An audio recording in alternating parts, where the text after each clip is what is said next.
لیے چلتے براہ راست مسلم لیگ نون کے رہنما اس وقت پریس کانفرنس کر رہے ہیں۔ 41,500 ارب روپے پہ پہنچ چکی ہے، جو کہ اس سے پہلے 10 سالوں میں جتنا قرضہ لیا گیا اس سے بھی زیادہ ہے۔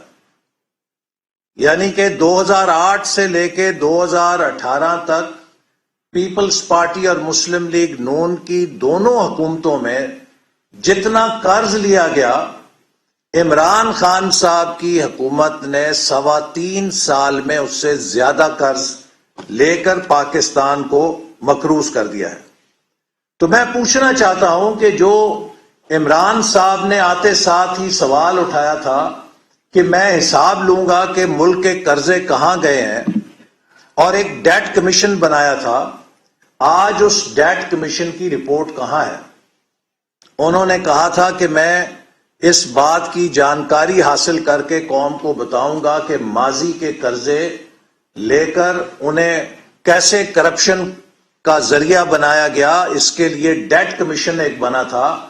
اس ڈیٹ کمیشن کی رپورٹ کیوں نہیں قوم کے سامنے پیش کی جاتی؟ اس لیے کہ اس ڈیٹ کمیشن نے کہا کہ جناب پچھلی حکومتوں نے جتنا قرضہ لیا آپ تو اس سے زیادہ قرضہ لے چکے ہیں، تو ہم کس کو الزام دیں؟ انہیں دیں یا آپ کو دیں؟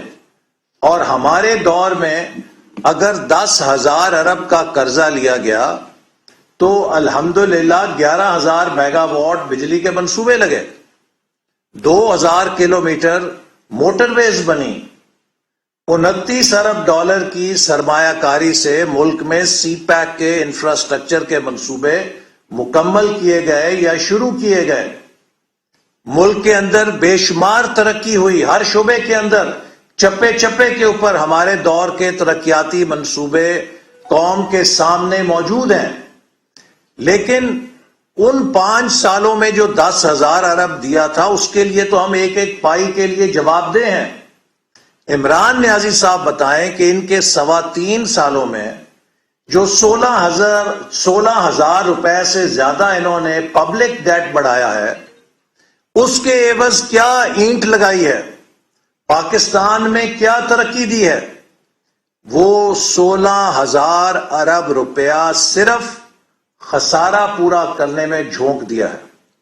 نان پروڈکٹیو ڈیٹ جس کے عوض پاکستان کی پیداواری صلاحیت میں اضافہ نہیں ہوا، صرف پاکستان کے لوگوں کی لائبلٹی میں اضافہ ہوا ہے، جو کہ میں نے آپ سے جیسے بتایا کہ 91,000 روپیہ فی کس لوگوں کی گردنوں میں قرضے کا پھندا جو ہے لگایا گیا ہے، اور کوئی پاکستان کے اندر پیداواری صلاحیت، کوئی انفراسٹرکچر بنایا ہوتا، کوئی ہیومن ریسورس کو ترقی دی ہوتی، کسی اور سیکٹر میں شعبے میں ترقی دی ہوتی، ڈیولپمنٹ بجٹ پہلے ہی کٹ کر دیا ہے۔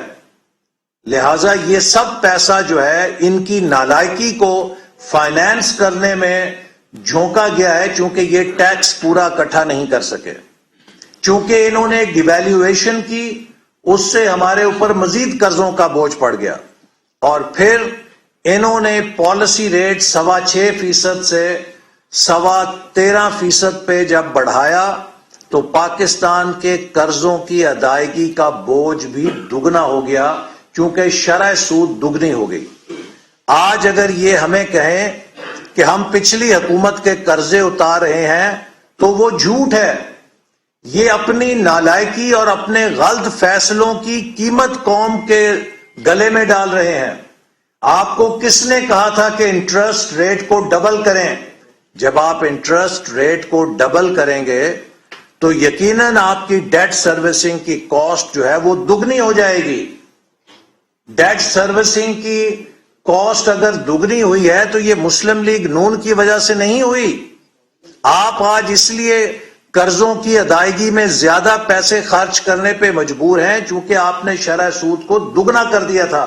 اب قوم کی آنکھوں میں آپ دھول جھونک کے حقائق کو جو ہے نہیں جھٹلا سکتے۔ اسی طرح ان قرضوں کے نتیجے میں جو حکومت نے پالیسی بنائی ہے، ناکام پالیسیاں چلائی ہیں، ہم نے بجٹ کے دوران کہا تھا کہ حکومت جو فیصلے کر رہی ہے یہ ناقابل برداشت ہیں. ان قرضوں کے بوجھوں کے تلے یہ پوری قوم کی معیشت کو کسی ایجنڈے کے تحت دھکیل رہے ہیں اور آخر میں ان کو بیل آؤٹ پیکج جب ملے گا تو قومی مفادات کا سودا کرنا پڑے گا. آج ہم دیکھ رہے ہیں کہ یہ حکومت صرف آئی ایم ایف سے 4 آنے لینے کے لیے پاکستان کے ہر مفاد کو، پاکستان کے عوام کے مفاد کو، پاکستان کے غریبوں، کسانوں اور مزدوروں کے مفاد کو داؤ پہ لگانے کے لیے تیار ہے، چونکہ اب اس کے پاس کوئی آپشن نہیں ہے. یہ اپنی نالائکی سے پاکستان کو وہاں لے آئی ہے کہ جہاں Pakistan is caught between devil and the deep sea. نہ آگے جا سکتے ہیں نہ پیچھے جا سکتے مسلم ہیں. لیگ نون کے رہنما احسن اقبال اس وقت پریس کانفرنس کر رہے ہیں جس کا کچھ حصہ آپ نے ملاحظہ کیا.